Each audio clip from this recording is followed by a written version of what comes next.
Okay, welcome back, everybody. I'm sure you all enjoyed that amazing looking food. And now we're going to go live with Fadi, and I'm joined here by Irina Delon, who is the managing librarian at El Pueblo branch of PCPL.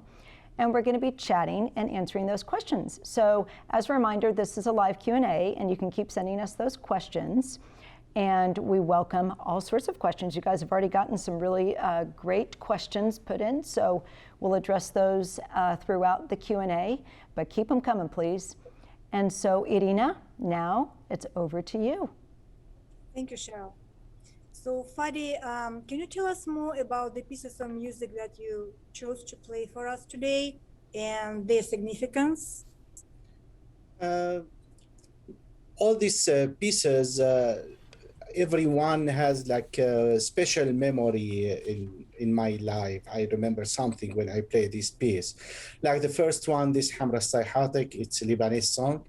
I learned this song, I heard this song first time with the singer Fayrouz. I was with her. She's Lebanese singer, the famous one. I don't know this song. I didn't know this song before, but I like it. And when I came back to Aleppo, I didn't have recording for that. And I worked with my friend Berge. We used to work as duet, and we did arrangement, and we used to play this piece every day by ourselves. Oh, cool. And the second one is like a Romanian gypsy. Usually I like to learn more about the folk songs and the culture around the world, and especially the gypsy music, because it's great music for the violin to perform. And I choose this piece, and I used to play these pieces like gypsy music and other kind of music back home there in Syria too every day. The third one is classical music, me and my daughter, this duet. I played this duet when I was a student in the institute, maybe teenager. And I played this piece on that time. And now I wanted to play this piece again with my daughter. And this reminded me on that time when I used to be a student there, and with the performance and the concert there. Yeah. That was really impressive. Thank you. I know the last year, many performers have to cancel their performances due to pandemic. Has your life changed in the last year? And how has the pandemic affected you as a musician and as a performer? Yes, for sure. Not just me, all the musicians around the world. Yes, affected by the pandemic. First, with the teaching, we started to teach in the academy, like just online, and we lost this direct connection with the kids when we teach them. And also for performance, we had a plan to perform at Pima County Public Library, like performance every month in different library, like violin around the world. And after we scheduled that, everything canceled because of the pandemic. I used to perform also for Tucson Meet Yourself Festival every year since I came here. And this year it was just virtual. And I hope we will have the plan again with Pima Public Library, and we'll have this performance again when we end with this pandemic. This year. Yeah, for sure. We hope. So we have several questions from the audience. One of them is a person who's going to be here in mid-April, and I suspect this is wishful thinking, Fadi, but she would so love to go listen to you if there's an opportunity. Are you doing any type of virtual performances anywhere? Are you, can anyone see you anywhere during the pandemic? Right now, just I am teaching right now. I don't know, maybe on that time if there is anything, maybe I will let them know. But right now, nothing before we end with this pandemic and start again the live performance. We won't see you like on a street corner in downtown Tucson or anything like that, busking with your violin case open. Darn. It never happened. Even in your young days, you never did that, Fadi? No. You're a professional. No problem. So another question that someone has is about your violin. And is it a special violin to you? Does it have a history? It's I bought this violin. It's from Czech Republic. I bought this violin like as a gift to my wife, like 20 years ago. And after she picked my violin, my old violin, and she gave me this violin to play right now. And now we give my original violin to Angelina to play for this. This is the story. Yeah. But it's a good violin, and it was gift to my wife, and she gave me back the gift. I gave her my violin again. Oh, I love that. Thank you, Fadi. Fadi, you contribute so much to this community, and through music and also through your work with other refugees. Can you tell us about your current work with the IRC? Yes. I work now, like I'm a COVID-19 health coordinator at IRC Tucson. I like to work with the refugees, and I used to work with the refugees since 2016. I have now chance to give back. Like many people, they helped me when I came here. And also I had that experience, like as an immigrant, to start a new life here. And this job gave me this opportunity to help the new immigrant, the new people, the refugees, to start their life, give them my experience. And also I feel, because I used to work as a teacher, also transfer, this is the teacher job, to transfer his knowledge, his experience to his student. Also, this is what happened when I had experience as an immigrant and here, and I want to what I learned and help the new people to build their new life here in the United States. It's great work. I like it a lot. This is amazing, I think, because there is a misconception that refugees need help all the time. But sometimes it's amazing how refugees themselves, they help each other, Yes, because they had that experience before, and it's better. They understand the situation better, and they do their best to help the new immigrants. Yeah. Sure. So a few of our listeners are wondering if there are ways to support the refugee communities in Tucson. For refugees community, yes, there is agencies, there is many organizations helping the refugees, and all of them, they are non-profit organization, and that means they need support, they need volunteers all the time, they need help, sometimes donation, and also volunteer special, and they can find this like IRC or other agencies or other organizations who work with the refugees. They can contact them and offer their help, and they will let them know what they need right now. Great, thank you. As a child growing in Syria, did you have opportunities to participate in music and the arts outside of the home? And do you remember your first public performance? In Syria, the life in Syria reached with the like community events and the social life, there. And as a child, yes, I had friends. We formed band, and we used to play to our friend in when we have like parties, and also with the institute when there is concert recitals, there is community centers. We used to perform for them when I was young, me and my friends. Yes, this is, and also for my family, my relatives, when they come to our house, we sometimes we had fun together. Big parties Yes, exactly. with And baklava. Everything. All the food, delicious. and your parents, they were musicians also? No, no, not at all. Yes, but they appreciate the music. They respect the music.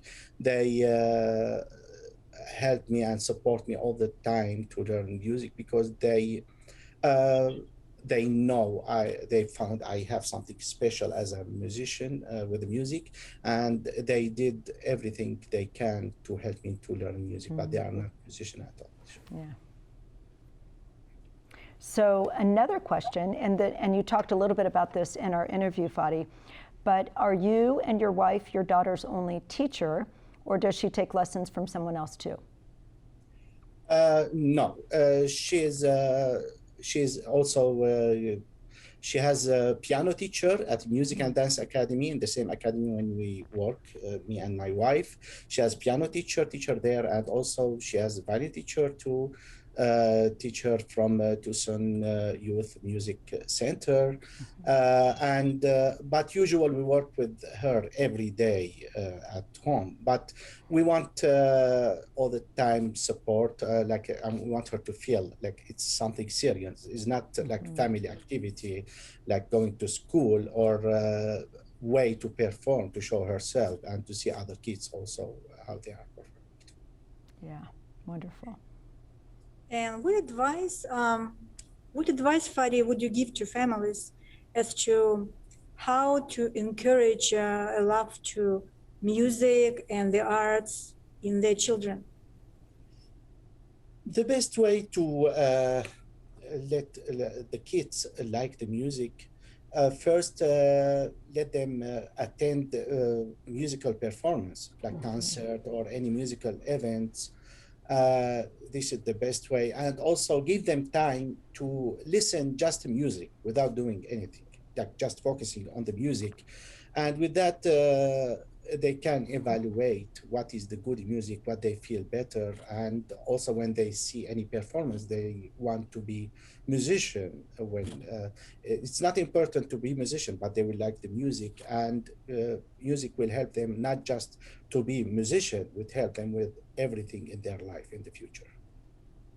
And your daughter Angelina, for example, as a teenager, does she have like a different taste in music than you, or can you say that you influence her taste in music? Uh, no, I don't think she has uh, something different interest now. But I think with the future she will build something special for her for sure. And this is what we want her to do. We don't want her to be copy for me and my wife. No, we want her to be Angelina.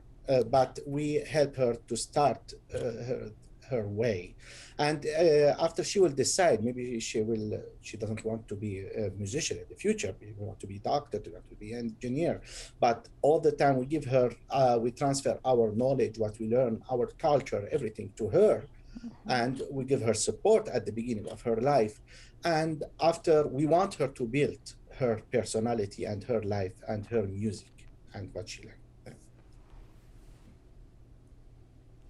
So, Fadi, your niece Hala is watching from Canada, and she says, hello. Would you like to say some words to Hala?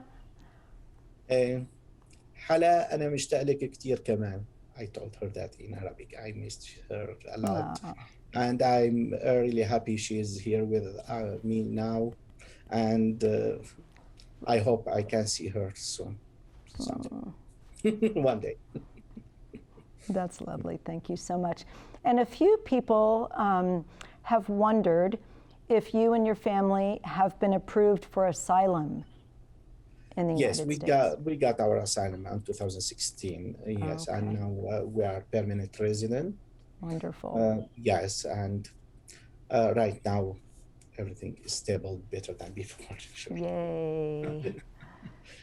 Which leads me to another question about America as your new home now. And when you moved to Tucson, what was your biggest surprise? Like, what was your impression of your adopted country? Uh, the biggest surprise that compassion and support that we get from the community here in Tucson. Many people, many volunteer people, we didn't meet them before for the first time. They just call, ask, do you need anything? Do you need any help? And without this support and with this good community, we cannot get anything here. Yes, and this is the biggest surprise. We have a great community here in Tucson, and this is the biggest surprise. Yes, I agree. Thank you. I do have, there's another question. We have someone who was wondering if you ever play for local dance troupes. So we've got some viewers who are thinking outside the box and trying to sort of integrate you into some other areas. Have you ever done anything like that? No, I didn't do this before, but for me, I'm open all the time to for any new experience, anything new. I want to learn all for the whole time, for the whole life.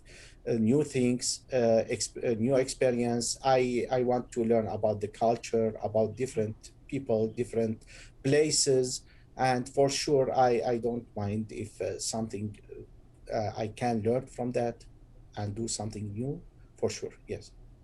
Okay, that's wonderful. Thank you. And another question that is related to that is, someone's asking if it would ever be possible for you to volunteer to play for an interfaith service or at a vigil for a local community. I'm not sure if that's something that you would do or feel comfortable doing. I did that a lot before since I came here. Yes, for many different non-profit organizations, for churches, and yes, and I don't mind if I have time. All the time, I will keep do that. Special if something will support the immigrant here all the time. Wonderful. So I think we have time for one more question. And Irina, did you have, actually, we do have one more question from the audience that has not been answered yet. And the question is again regarding your life as a musician. Are you able to support your family doing music? I know that you're an instructor at the Music and Dance Academy and your wife as well. Do you have other jobs that support you and your family? I work like as instructor at Music and Dance Academy Tucson during the weekend, like Saturdays, and when and also for weekdays I am like COVID-19 health coordinator at IRC, and I work with the refugee agencies. You're busy. Yes. And you're playing music all the time, right? Yes, when and practicing. Teaching Angelina at home, other kids, you know. Right. We are both working. Yes, we are really busy now, but we are happy to. Question, if you don't mind. You speak very good English, Fadi. How many languages do you speak? And did you learn English before? No, I didn't learn English before. Just with my travel, I used like few words in English, like meal, food. How much is it? Not more than this. But when I came here, at school, my second language it was French, and I didn't use the French after the high school there. But when I came here, I didn't know any words in English, like few words. But here I forced myself to learn English. Even I am more than 40 years old, it will be hard for me. But I worked hard for that. I used to come to the library every day to learn online English. I attended English classes at Pima Adult Education, and also I worked as interpreter. For this, I keep working on my language so much. Well, it was wonderful having you both with us tonight. Thank you so much. It was great to get to know you better, Fadi and Irina. It was wonderful to have you as our guest host, so thank you both so much.